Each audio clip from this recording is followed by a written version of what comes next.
Today, I would like to propose to you a way of living that if you truly live this way, not only will it improve your life almost instantly, but it will improve the lives of everyone you come into contact with. It's not the magic pill, but it will bring a feeling of magic into your life if you live by it. It's not a winning lottery ticket, but if you live by these principles, you won't need a winning lottery ticket or any amount of money, because how you feel will be the reward. And no amount of money can buy a beautiful existence. No amount of money can buy a feeling of contentment. No amount of money can buy peace or joy. What is this way of living? It's called non-jar. N-O-N-J-A-R. Living in a state of complete non-judgment, non-attachment, and non-resistance to whatever shows up in your life. Let's dive deeper into these principles. If you give me your attention for the next few minutes, I promise it will be a game changer for you. Non-judgment. How often do we, human beings, judge every situation and circumstance that comes into our lives as good or bad? How often have we all judged situations and circumstances we perceived as bad at the time, but really they led to something that ultimately changed our lives for the better?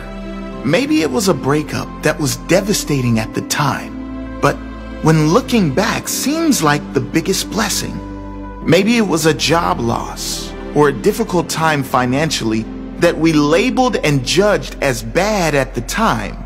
But if it did not happen, we would not be in the great position we are in now or doing what we now love.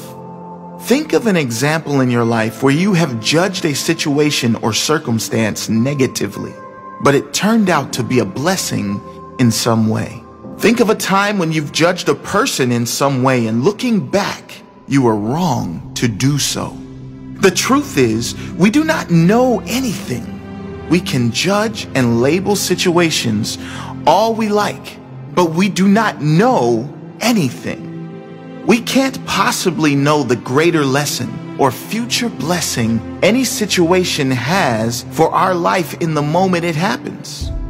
When we step back, especially in difficult situations, and observe rather than judge, we can respond better with more love for others, with more love for the situation, and most importantly, with more love for ourselves. When we respond in presence rather than in judgment, we can respond better, and the flow-on effect will mean a better life, a life with more ease and joy. Non-attachment. It has been said that attachment is the source of all suffering. Every human being is guilty of this at some point, but perhaps more so the ambitious ones or the achievers among us. It's those situations in which we are so attached to the outcome that we identify with it. And if the outcome doesn't work out as planned, we get upset, depressed, or maybe feel a loss of our sense of self. You might have experienced this feeling when being attached to a person in a relationship, or being attached to a certain financial position, being attached to how you are perceived by others, being attached to a result you've been working towards. Non-attachment doesn't mean we don't own things. It means we don't allow things to own us. We don't allow thoughts and emotions and ideals to own us. Non-attachment is being able to live and thrive in this world without being attached to any person, any thought, feeling, emotion, or any outcome in any way. Not being attached to anything, being any certain way. That means being non-attached to any emotion that shows up as well. So many of us beat ourselves up for getting angry, upset, sad, down, or simply not at our best. As if the first emotion wasn't bad enough, we punish ourselves for feeling it. Living in non-attachment, we allow the emotion to take place, be witness to it, and watch it dissolve. We witness the emotion, not judge it. Just like non-judgment, living in non-attachment means living with complete freedom and detachment to what happens. Whatever circumstances arrive, you accept them as if you had chosen them. Accepting them does not mean you give up seeking the things you want. It means whatever happens, you accept, while you continue to work toward the things you really want with presence and clarity.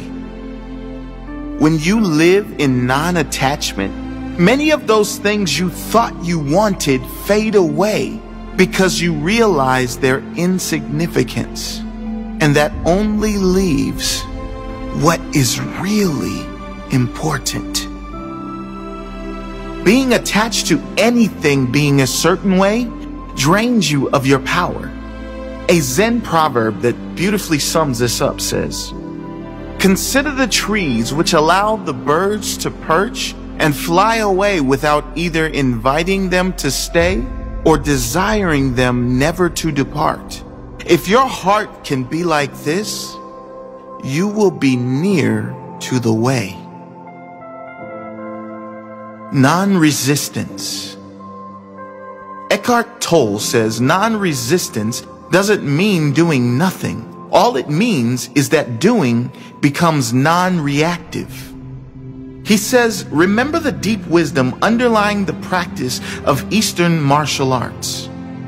Don't resist the opponent's force. Yield to overcome.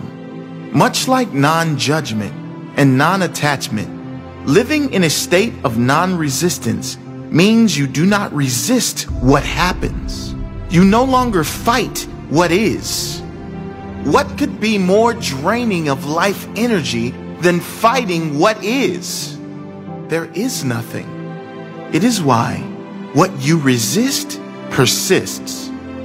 Fighting against creates more energy for the thing you are fighting against. Letting go, accepting, and importantly, stepping back and being aware of what is actually happening gives you power. Reacting not in anger or resistance, with focus and presence, gives you power to change any situation. When we truly live by these principles, our life and our world around us instantly becomes clearer, with a greater sense of peace and understanding. Everything becomes lighter and our reactions become clearer. It affects not only our life and our immediate surroundings, but the entire planet. Because what could be more powerful than one person living in a beautiful state? That person's effect on others and the consequent compound effect those people will have on more people. It is profound. What a world we can live in if we dedicate our lives in this way. I pray you all give it a try, in full presence, with pure intentions. Many blessings.